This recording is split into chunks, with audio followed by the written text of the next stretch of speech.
The moment I stepped into that conference room in Atlanta, my sister didn't even look surprised to see me. She just crossed her arms and said it cold and clear, "You don't need to be here." Her husband smirked like the outcome was already decided. Every chair creaked. Every eye shifted toward me. I felt the heat rise in my face, but I didn't leave. Because what they didn't know, what no one in that room knew, was that this meeting was about to turn in a way they never saw coming. I grew up in a small Georgia town where everybody knew everybody and everybody knew my parents' business. It wasn't some flashy real estate empire with billboards and glossy magazine spreads. It started with a folding desk, a secondhand filing cabinet, and long drives down dusty back roads to look at land most people overlooked. My parents built that company from nothing. I mean that literally. No investors, no family money, just stubborn determination and a belief that if they treated people right, the work would eventually pay off. My father was the one always on the move. He'd leave before sunrise with a thermos of coffee and a legal pad full of scribbled notes, chasing leads across county lines, auctions in neighboring towns, meetings with landowners who were thinking about selling, conversations with developers who might maybe be interested in expanding. He believed the next deal was always just one more handshake away. Sometimes he'd be gone for days, even weeks, trying to secure something big enough to push the company past just surviving. My mother was the anchor. While he was out chasing opportunity, she held everything together. She ran the downtown office like clockwork, answering calls, managing listings, scheduling viewings, calming nervous buyers who needed reassurance before signing anything. Paperwork stacked up fast in that business, and she never let a single document slip through the cracks. People trusted her. That was her real superpower. In a town where word spreads faster than weather, her reputation for honesty kept referrals coming even when the market slowed to a crawl. Dinner conversations weren't really about school or TV shows. They were about interest rates, about a couple who couldn't decide between two properties, about whether it was smart to take on a risky listing that might bring a higher commission but could sit unsold for months. The business wasn't something separate from our family life. It was woven into it. Vacations were postponed if cash flow was tight. Home repairs waited if advertising costs needed covering. Every dollar had a purpose. And then there was my sister Haley. From the time she was old enough to reach the countertops, she wanted in. She'd tag along to open houses, helping fluff pillows and line up brochures. Just right. I remember watching her, barely a teenager, greeting potential buyers with a confidence that made grown adults pause. She picked up the language of the business effortlessly. Mortgages, closing costs, escrow. Words that felt foreign to most kids our age rolled off her tongue like she'd been born into it. My mom loved that about her. They'd sit side by side at the office, updating listing photos or drafting flyers, and Haley would soak up every detail. How to read a client's hesitation, how to negotiate without sounding aggressive, how to maintain control of a room without raising your voice. When my father took shorter trips during school breaks, Haley often went with him. She learned how to spot undervalued land, how to read between the lines of a seller's pitch, how to build relationships with local officials who quietly influenced zoning decisions. By the time she graduated high school, it felt like everyone in town had already decided she was the future of the company. The heir apparent, the one who stayed, the one who cared enough to learn every inch of it. And me, I cared about my family. I respected the grind, but I always felt like I was standing slightly outside the circle. I helped when I was asked. I answered phones. I filed paperwork. I even sat through enough listing presentations to recite parts of them from memory. But I didn't feel that spark Haley felt. I wanted something different.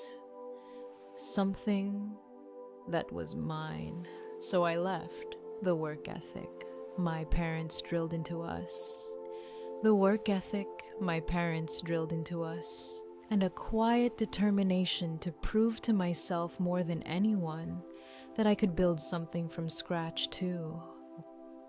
At first, people treated it like a phase. Even back home, I could feel it. Like I'd eventually circle back and slide into some supportive role in the family company. Haley would be at the helm, of course. I'd be somewhere in the background. Years passed. I built my own path step by step. It wasn't easy. There were nights I questioned everything.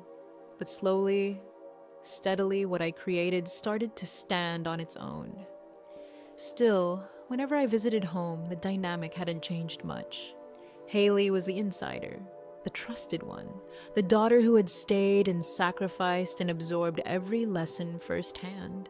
She'd sit at the table discussing expansion strategies with our parents, talking about larger parcels, new markets, possible partnerships.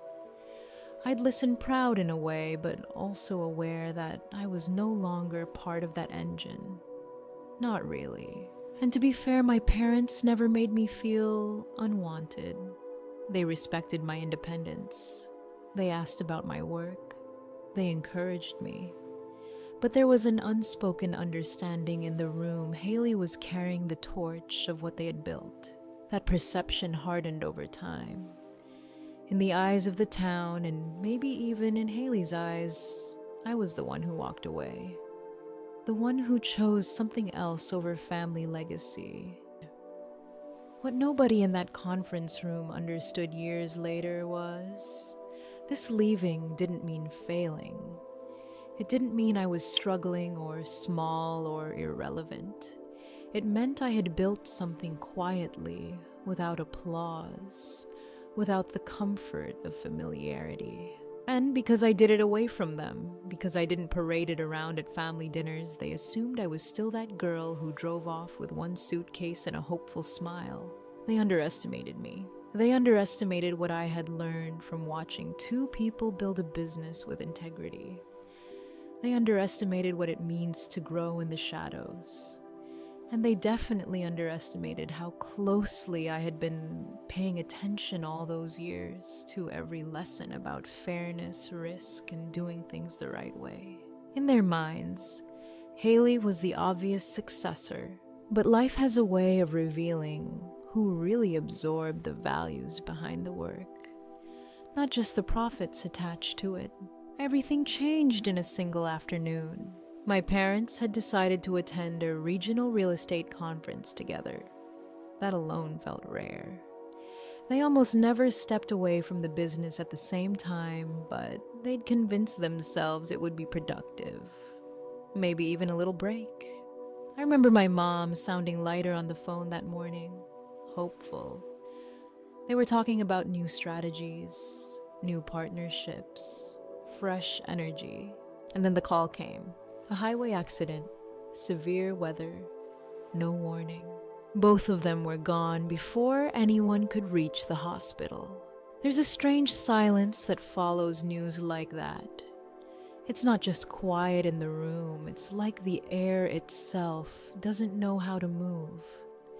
I remember staring at the wall, waiting for my brain to reject the words, waiting for someone to say there had been a mistake.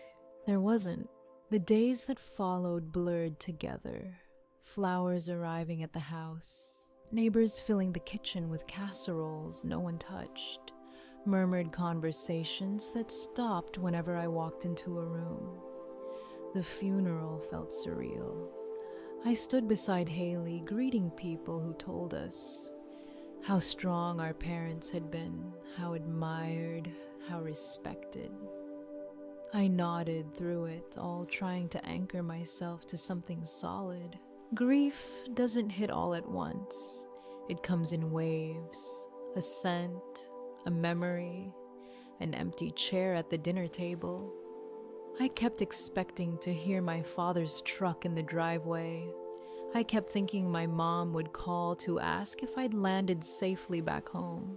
But what unsettled me most wasn't just their absence. It was the shift I started noticing almost immediately. A few days after the funeral, I was back at the house, sorting through stacks of paperwork my mother had left, neatly organized in her office. I needed something to do with my hands, something practical. The house still felt heavy with loss, like it was holding its breath. That's when I heard Haley's voice echoing faintly down the hallway. She was in the living room, phone on speaker. She must have thought she was alone. "We need to accelerate this," she was saying. Her tone wasn't soft, it wasn't broken, it was focused, controlled. "There are obligations coming due. We can't let probate drag out for months." Derek's voice chimed in sharp and steady. "Exactly. If we push the lawyer to release preliminary funds, we can cover everything without penalties. Waiting just complicates it." I froze where I stood. They weren't whispering. They weren't crying. They weren't reminiscing about mom's laugh or dad's stubborn optimism. They were strategizing. Haley continued flipping through what sounded like papers. "The properties and accounts are clearly structured. We're the primary beneficiaries. There's no reason this should be delayed." Primary beneficiaries. The phrase landed differently than it would have just days earlier. Derek snorted lightly. "We've already made commitments based on what's coming. Investments don't wait around." Investments. Commitments. Deadlines. I waited to hear something. Anything that sounded like grief.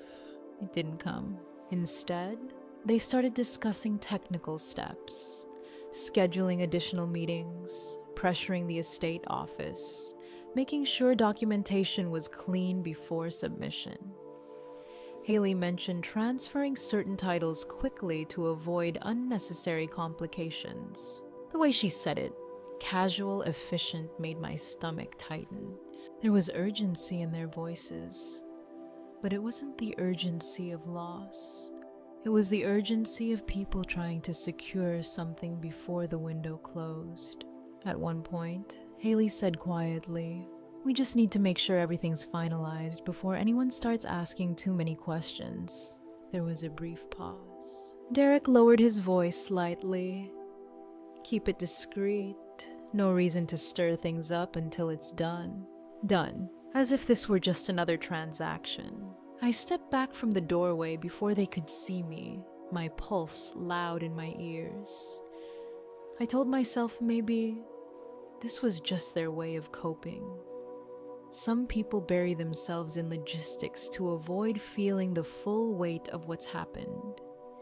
Maybe that was all this was. But something didn't sit right. The house still smelled like funeral lilies. My mother's coat was still hanging by the door.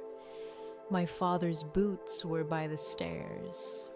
And already they were talking about liquidating assets and leveraging beneficiary status. It felt premature, detached. I went back to the office and tried to focus on the paperwork in front of me. But their words kept replaying in my mind. Accelerate, leverage, commitments we've made.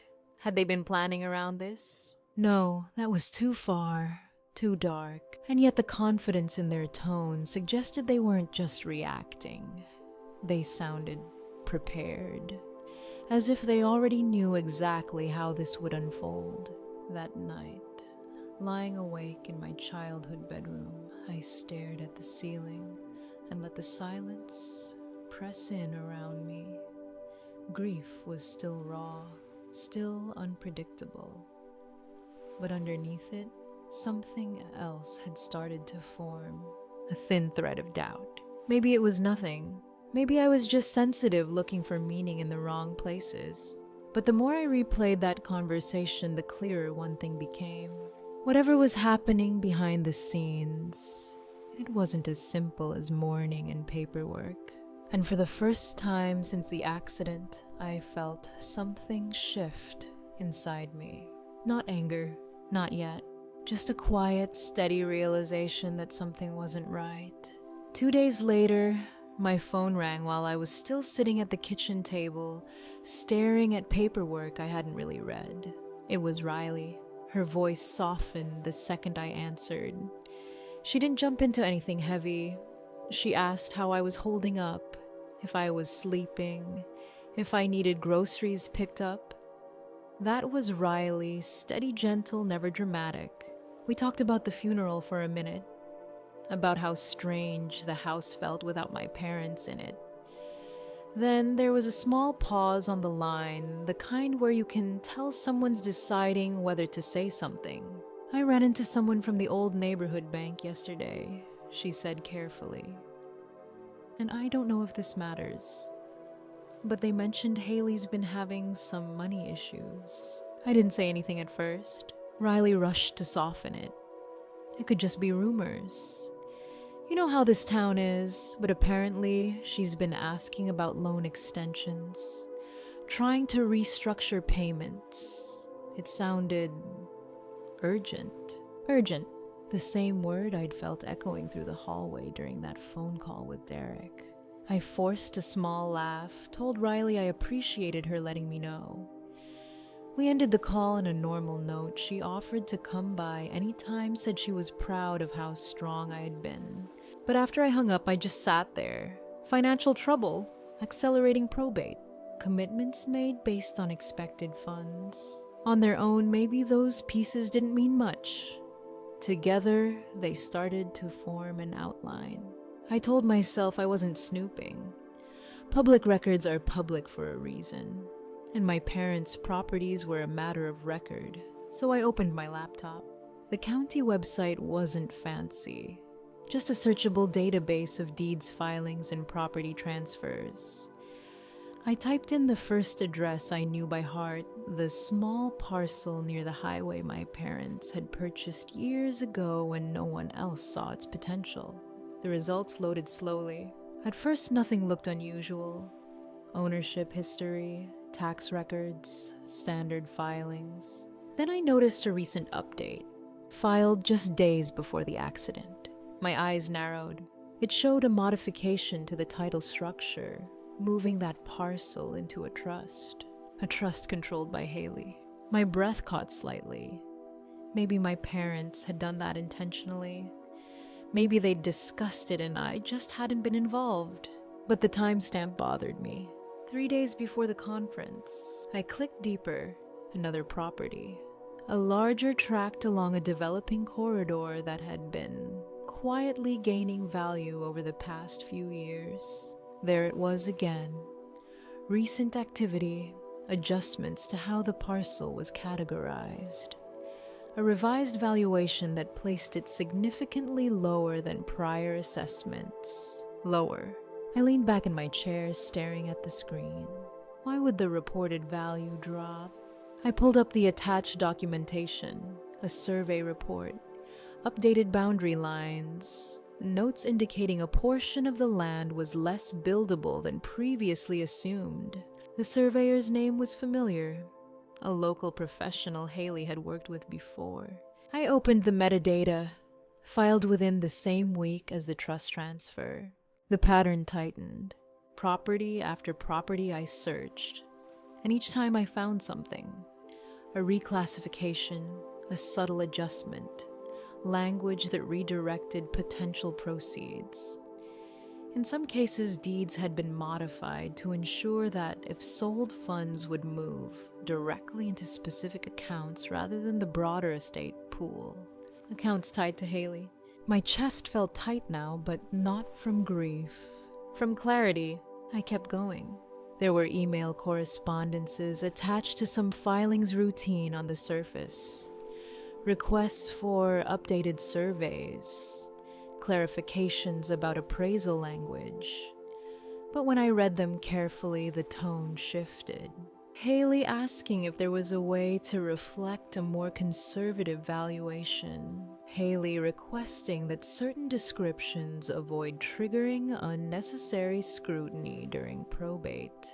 That word again, probate. One email to a real estate attorney stood out.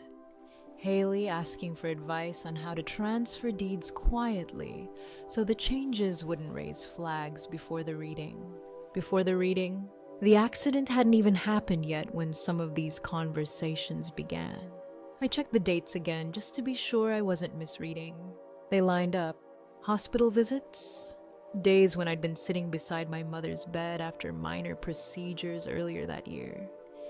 Dates I remembered clearly because they were ordinary family moments. And during those same windows of time, paperwork was being filed.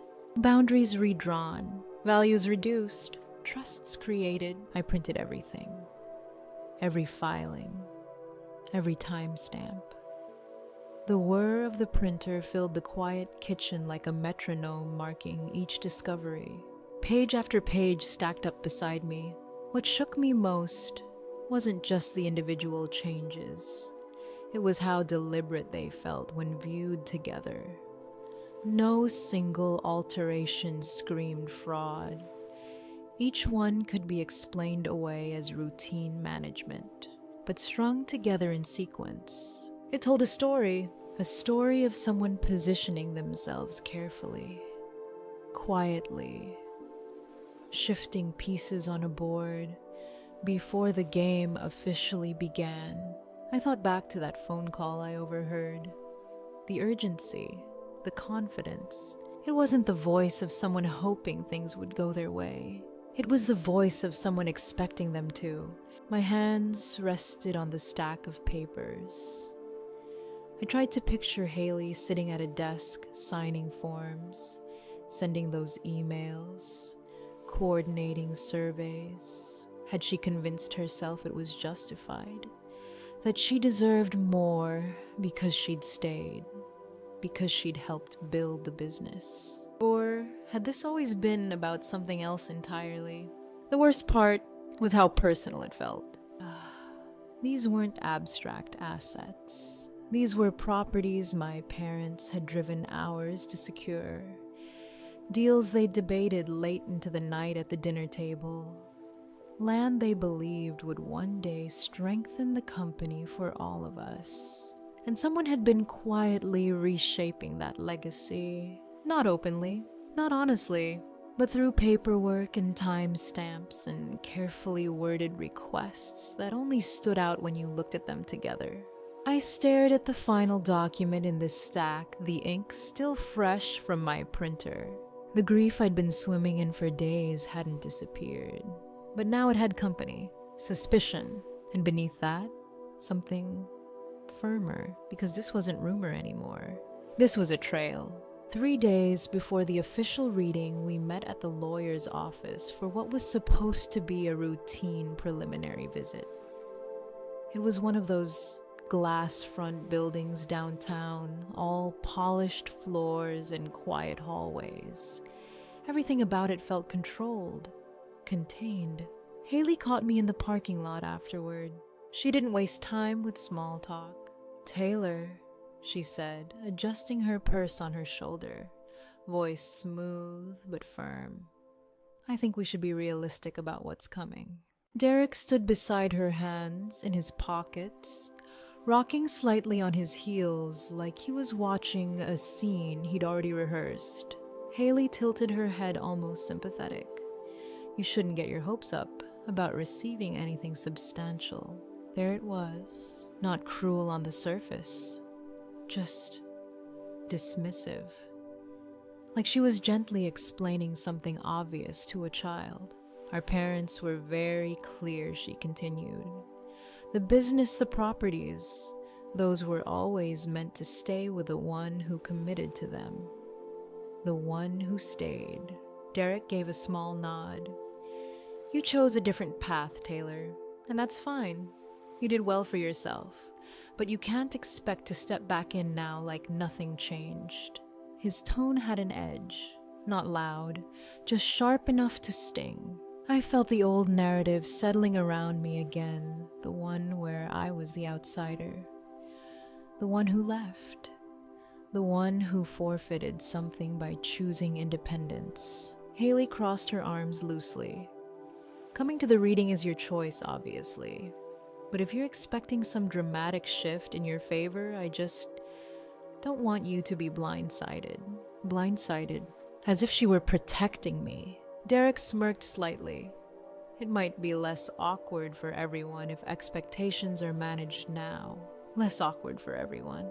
The pressure was subtle, but it was there. A polite suggestion that maybe I didn't belong in that room. That maybe I should accept my minor role quietly and spare us all the discomfort. I let them finish. I let the silence stretch just long enough. Then I asked evenly, what about the recent property filings? Haley's expression flickered, just for a second. I saw updates on several parcels. I continued. Title changes, reclassifications, trust transfers. Some filed before the accident. Derek shifted his weight. Haley blinked, then recovered quickly. Those were routine, administrative cleanup.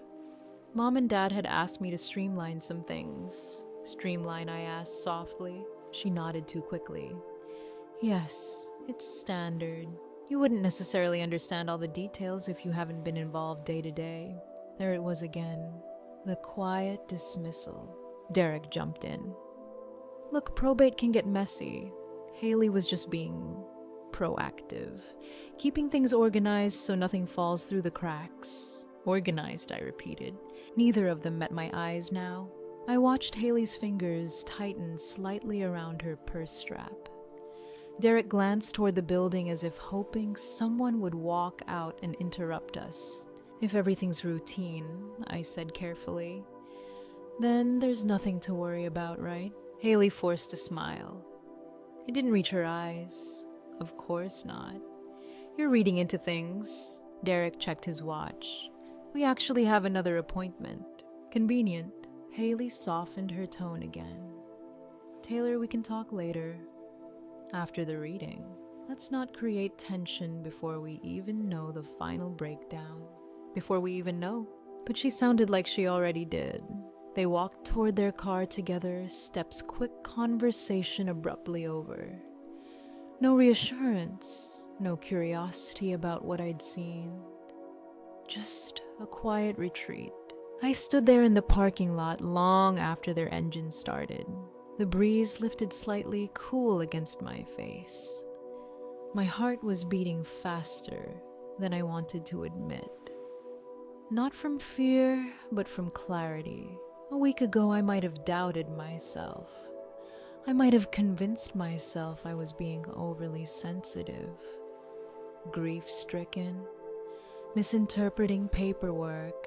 But that flicker in Haley's eyes, the way Derek deflected, the rush to leave, that wasn't confidence, that was avoidance. And in that moment, something shifted inside me. The doubt that had been hovering in the background finally gave way to something steadier.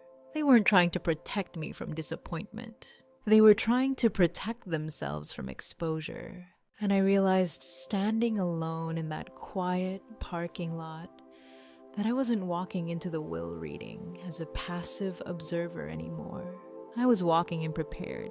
The night before the will reading, I met Mason at his downtown office. If I was going to do this, I wasn't doing it halfway. Mason had been my general manager for years.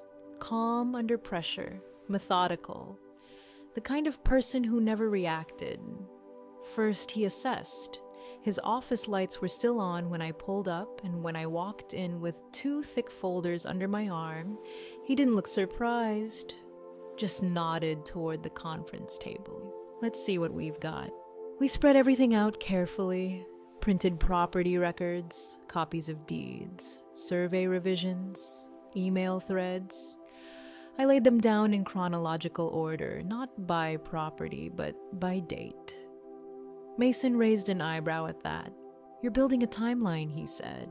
"Exactly." He started with the signatures. Side by side, he placed older verified documents my parents had signed, contracts, expansion agreements, prior filings next to the recent updates Haley had submitted.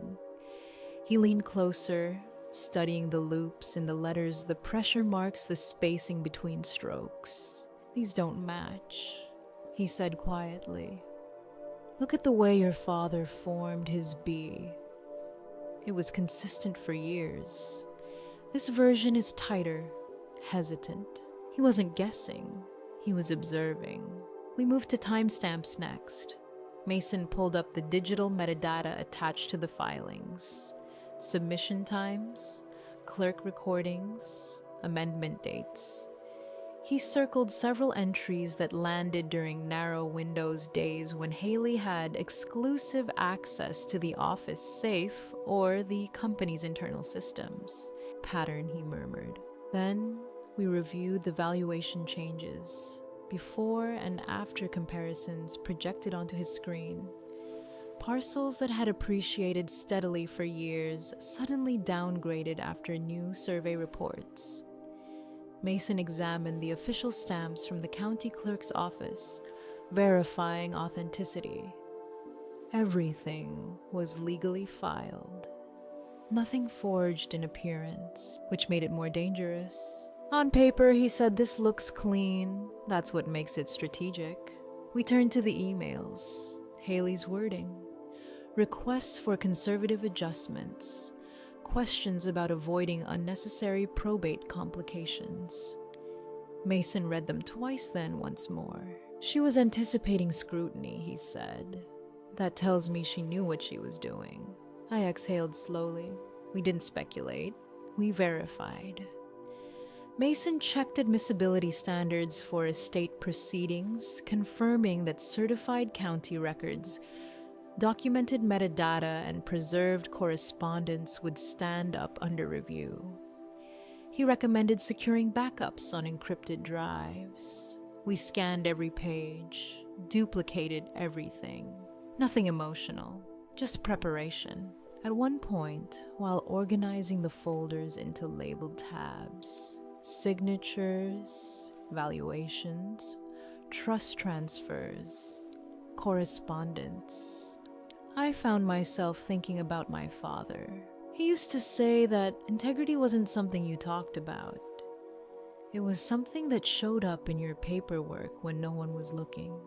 In the details, in the margins. Shortcuts always leave fingerprints, he once told me. Sitting there under fluorescent lights, aligning documents that revealed exactly that I felt the weight of that lesson. This wasn't about revenge. It wasn't about winning. It was about clarity.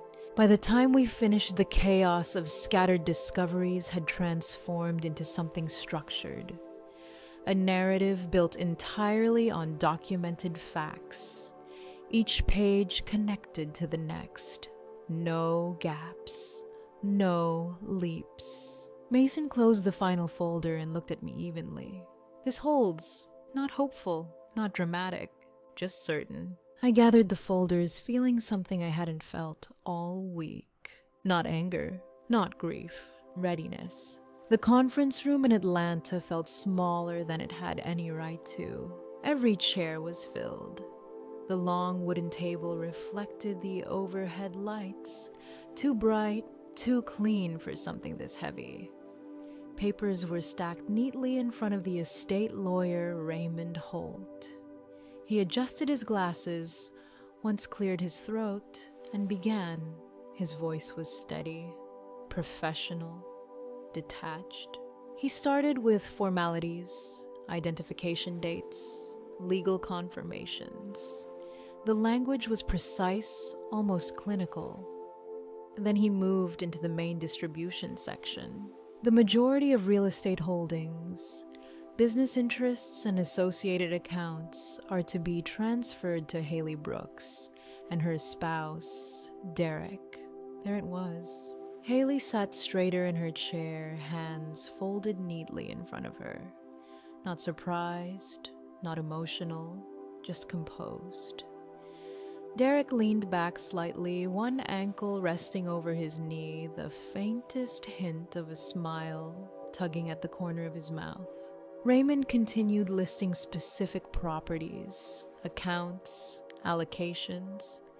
It matched exactly what Haley and Derek had been so confident about.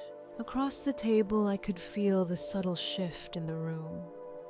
A few relatives exchanged glances. Some nodded as if this was the obvious outcome all along. Haley had stayed. Haley had worked in the business. Haley had been the successor. Raymond turned a page. I waited until he paused to adjust the stack. Then I stood. My chair scraped lightly against the floor. The sound felt louder than it was. "Mr. Holt," I said calmly. "Before you continue, I have information that directly affects the validity of this document." The room stilled. Haley's head turned slowly toward me. Derek's relaxed posture stiffened almost imperceptibly. Raymond studied me for a moment. "What kind of information?" "Documented evidence of asset manipulation prior to probate," I replied evenly. A flicker. That same flicker I'd seen in the parking lot. Raymond nodded once. "You may proceed." I placed the first folder on the table and opened it carefully. "I'd like to begin with certified copies of recent property filings," I said. "Specifically, title changes and trust transfers filed within days of my parents' passing." I passed the documents forward. Raymond examined the official county stamps, the dates. Haley shifted in her seat. "This is unnecessary," she said lightly.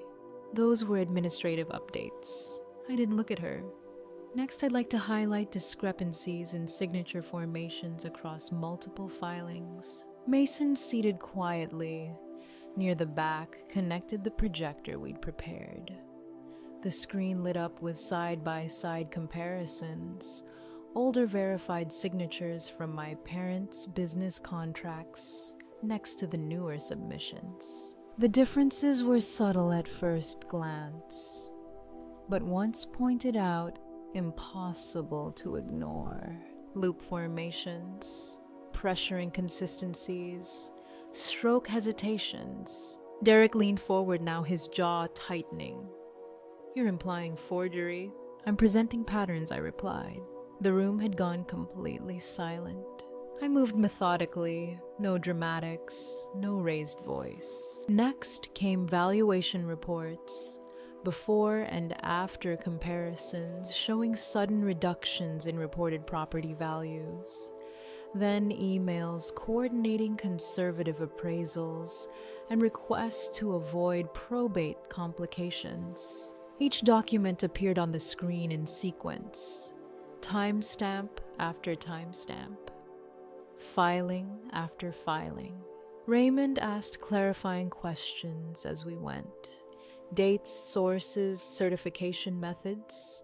I answered directly, referencing page numbers, metadata clerk confirmations. Haley's earlier composure had vanished. Her hands gripped the edge of the table now. "This is being twisted," she said, her voice tighter than before.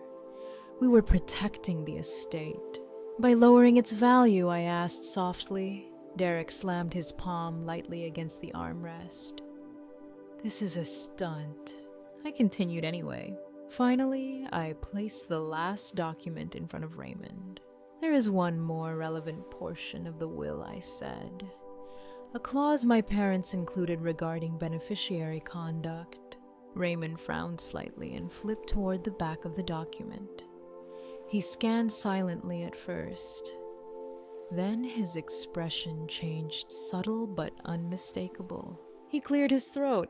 "This clause states," he began reading carefully, "any beneficiary found to have intentionally concealed, manipulated, or altered estate assets for personal advantage shall forfeit all rights to inheritance. In such case, assets shall revert immediately to the alternate distribution plan outlined herein. The words hung in the air. Haley's face drained of color. Raymond continued reviewing the compiled evidence in front of him.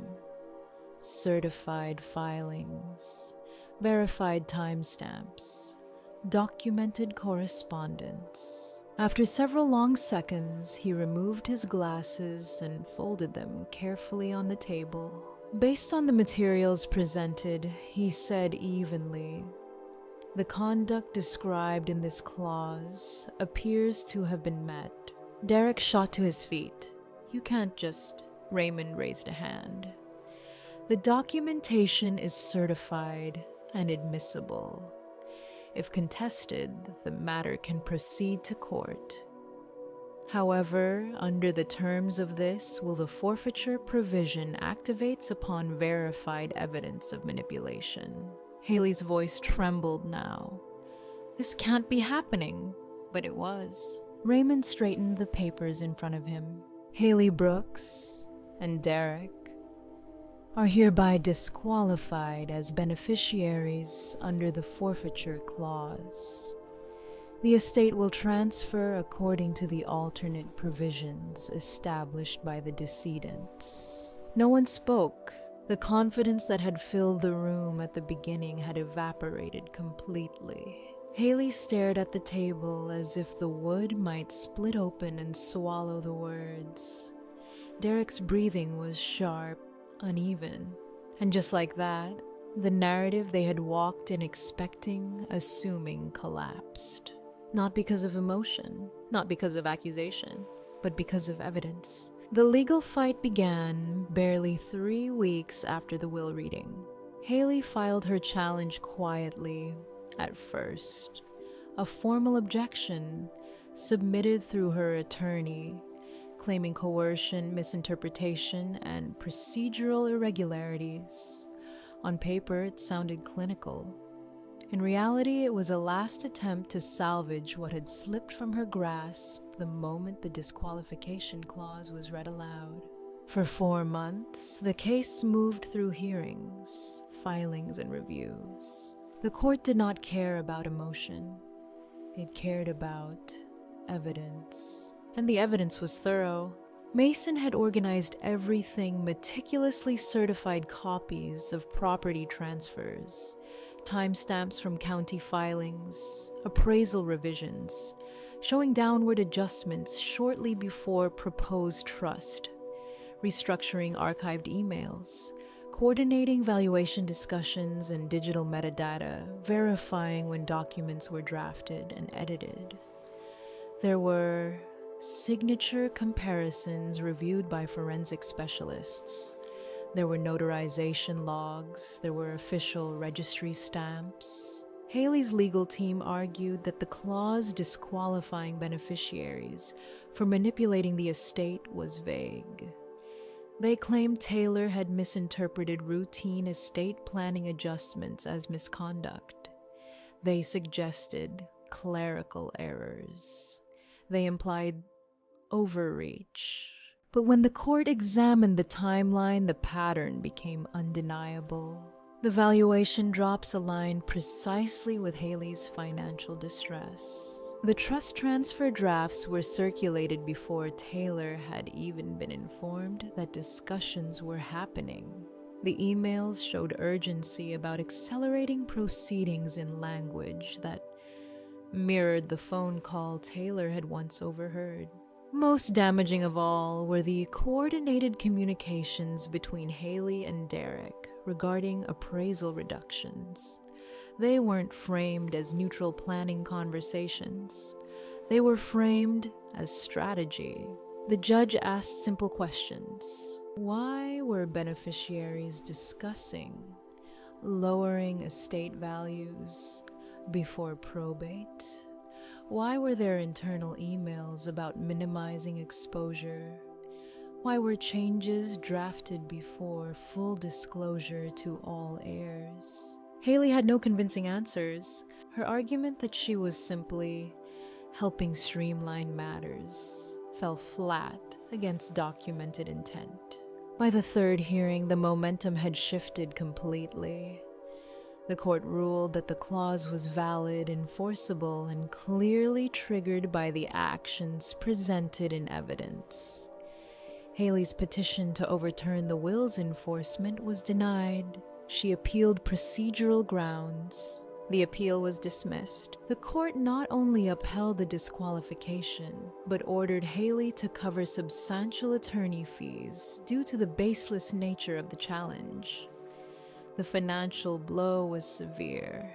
Legal costs stacked on top of her existing debts, the very pressures that had likely motivated the scheme in the first place. Derek, who had stood confidently beside her during the will reading, began appearing less frequently in court. By the final hearing, he sat apart from her. His attorney filed a separate motion distancing his liability from certain communications, attempting to frame himself as an uninformed participant. The judge was unmoved. The emails bore his replies, his approvals, his suggestions. When the final ruling was entered, both Haley and Derek were formally and permanently disqualified from receiving any portion of the estate. Outside the courthouse that day, the air felt heavy but decisive. Haley did not look at Taylor. Her expression was no longer defiant, it was hollow. The confidence she had carried for months had drained away, replaced by something closer to disbelief. Derek left first. Within weeks, rumors filtered back that he had moved out of the condo they had shared. Financial strain, public embarrassment, and mounting debt had fractured whatever unity they once displayed. Their carefully aligned plans, built around urgency and control, had collapsed under scrutiny. Haley's financial situation worsened rapidly. The attorney fees alone were significant, but the reputational damage lingered even more painfully. Friends who had once sympathized grew quiet. Invitations stopped coming. The social circle that had once celebrated her confidence now treated her with cautious distance. Legal battles have a way of stripping away illusion. For Taylor, the 4 months were exhausting but clarifying. Courtrooms are not dramatic arenas like in movies. They are procedural, methodical spaces where patience matters more than volume. Watching each piece of evidence reviewed under neutral examination confirmed what had once only been suspicion, and the manipulation had not been accidental. The urgency had not been innocent. The grief had not been shared. By the time the judge's gavel came down on the final dismissal, the case was no longer about money. It was about consequence. Haley had gambled on speed, secrecy, and control. The legal system responded with documentation, verification, and accountability.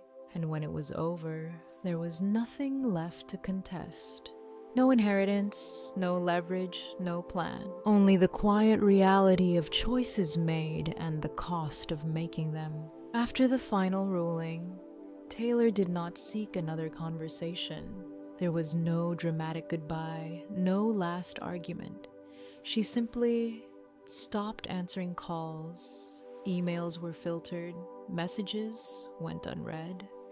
The distance wasn't fueled by anger anymore. It was a boundary, clean, necessary. Through the estate's alternate provisions, the disqualified shares were redistributed exactly as their parents had instructed.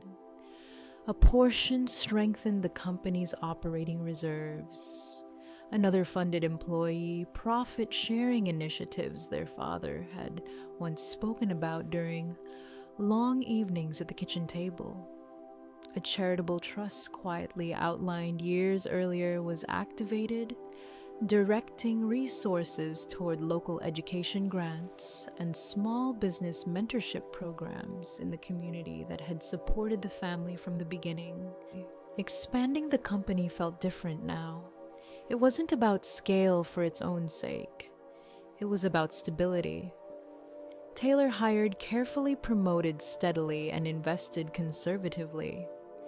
Every contract signed, every decision reviewed, carried the weight of lessons learned, not just from the courtroom, but from childhood.